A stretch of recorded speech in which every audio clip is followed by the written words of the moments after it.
Then you got calf crush, one way the other way, cross side, same side. Then you got knee bar, one way the other way. That makes sense? Sure. All right, Vicky. I'm gonna give everybody a chance to get twisted up. So, we're starting to guard. She controls me. I know she's got me. I feel like I'm kind of stuck. I got to break somehow, right? So again, how you do that, there's a number of different ways. For example, if I decide I could get my hands free, I throw my hands forward, I grab her head, and I crank the neck this way. Usually the legs come open, which allows me to break. That's an option, all right? However you want to do it. So, from the basic guard break, right? I go like I'm gonna make this, except I'm gonna grab the blade of the foot this time. And I'm gonna bend this knee, okay? So when I do this, I'm gonna slide right in between here like I'm gonna do knee bar. And I'm gonna turn this hip. You guys see this particular configuration?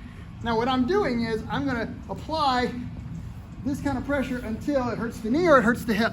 This is a hip lock. She doesn't like that. What's the escape to the hip lock?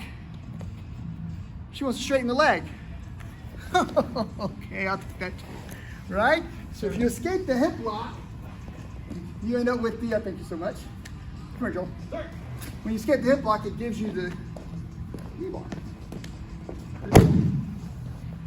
I grab, right? I break, I grab the blade, right? I step over and I get to this position and I really crank this thing, right? His best escape is he starts to try to straighten this leg and it gives me knee bar. By the way, it could also give me toe hold, right? I could be here as well.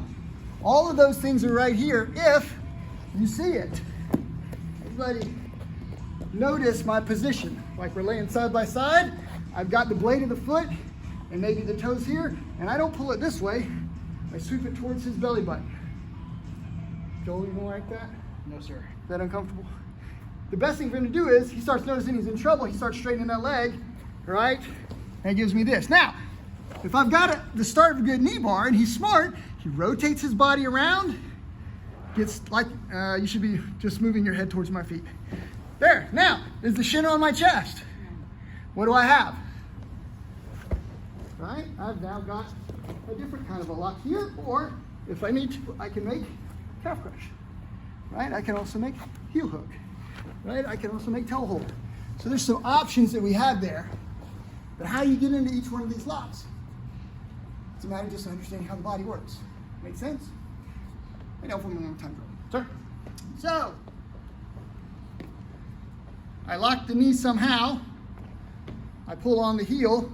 That's a knee bar. Now, that's not a legit knee bar, but I'm showing the dynamics of locking the knee, right? Could I hold this? Oh, stepped right on Joel's ankle. Sorry about that. Could I hold this and just sit right on his knee? Yes. It would fold his knee backwards. Everybody understand what I just did?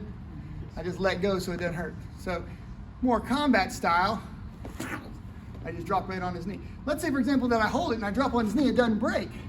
No problem. I crank it this way. I've got hip lock. Okay? I've got, what's this one again? Knee bar. Knee bar. All right. So, one more time, sir. What's that? It doesn't stop here easily. There's a lot of play in the hip. So again, how I get to this is kind of an interesting thing, but he'll feel like, holy crap, I'm in trouble. It starts really bothering him. He's going to try to straighten that leg, right? And that gives me an opportunity to do something else. However you get to it, that's the position,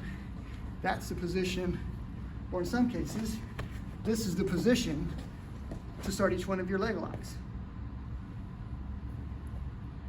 Let's try hip lock. Thank you, brother. Sorry.